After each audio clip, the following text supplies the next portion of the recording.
So this is a bit of a diagram that shows you what is happening to the industry. I love this because it just captures it on one screen.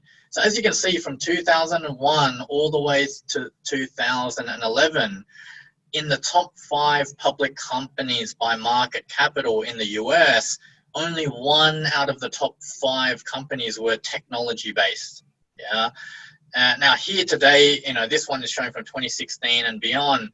Absolutely, it's all of the companies in the top 5 in the US are technology-based companies. And these days you would look at that and it would almost be too obvious, right? But we sometimes forget that this has all happened, in barely the last decade. Fantastic. So why is it a good time to innovate using technology? Well, there are a massive number of reasons. The first, as I mentioned previously, is every industry is being impacted.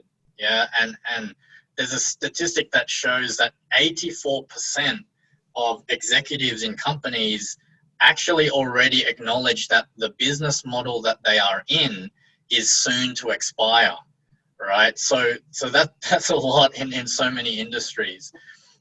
In addition, though, it's a level playing field. Why? Because we have lower and lower requirements to start. There are lower entry costs, everything from this decreasing startup costs to also government incentives, which obviously we're going to take a deep dive on today. So this means that it's no longer only the large-scale multinational corporations who have the access to build these new solutions and business models. It's now accessible to anyone. Now, in addition to that, if, for example, you're a company and you're doing well, but then maybe the capital itself is required above and beyond to get the venture somewhere, investor appetite has dramatically increased.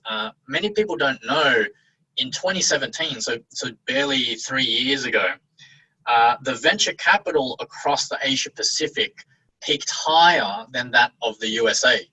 Right, so there's actually quite a lot of activity happening, in our region, and that's what's happening there.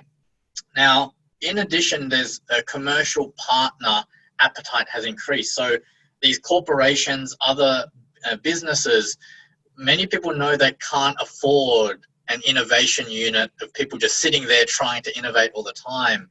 So there's far more collaboration. People are looking to run pilots with each other, create new business models together. So all of these things have added to a very different way that people are doing business.